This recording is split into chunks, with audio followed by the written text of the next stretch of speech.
Kids have to learn it. Yeah. You know what?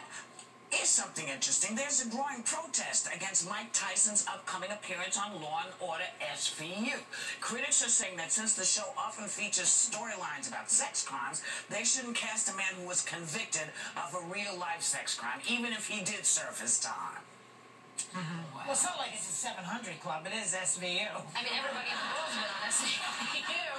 So why not? You know. Well, it's interesting because, you know, he did serve his time. It seems like this is supposed to be the land of second chances. And we tend to pick and choose who we're going to give a second chance to. I mean, you look at Mike Tyson, because he's been here plenty of times. And we've never heard of this happening again. He has done Broadway. He's done films. Reformed. You know, it definitely does. I mean, I'm not trying to take away from, you know, people who feel like it's not being sensitive to them. But when do we say you did serve your time? You need to be able to move on. I don't know. And I think ultimately it's the victim's position to be truly forgiving, right, of that person if indeed they did do anything. You know, as a society, we sort of condemn everyone. And I think Mike's been here and he's been great, and he does, as you said, Joyce, seem truly reformed. And I think in terms of the show, look, you got to know what you're dealing with here. I mean, they have women that are mutilated, raped, and murdered all the time. Your expectations can't necessarily be that high to begin with when you're talking about women's rights and protection. With a show like that, though, I love all the actors in it. I just think the content is not. I love this show, but I agree with you. It's like what you see on these shows is if you're a victim yourself, I would not watch this. They feel like they feel like these victims. They feel like this is a particular show that doesn't blame the victim. They go after the perpetrator. But you know, he is not playing the perpetrator in this show.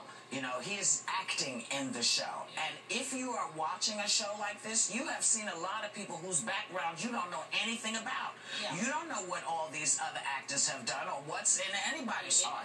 So, I mean, it's just, it's easy to pick on Mike because, you know, he's the biggest target out there for this. But, you know, at some point we have to say, do we just say no one moves forward and we all stay in that horror place? Or can we all move forward and say, damn, you know, you actually got yourself together. It is possible to do it. And he talked about consequences for what he, you know, Mike Tyson was here. He said he went broke. He didn't have anything. He couldn't work. I mean, he went to jail. I am so hooked on that SVU. You know, they have marathons continuously. And it's like, they don't even give you a minute to go to the bathroom. It's watch it. Don't you feel like you know the law from like watching SVU? Like you're such a lawyer. And Mike said that it was a dream of his to be on the show, and I know that because I did that. I used to be obsessed with the show, and I think I stopped Mariska just to get it. I was like, please let me be on your show. See, I can't watch the show. It's too harsh for me. There's too much happening. I can't do it. Yeah, I can't. But you know, I watch the other Law and Orders, you know, that go on and on. So.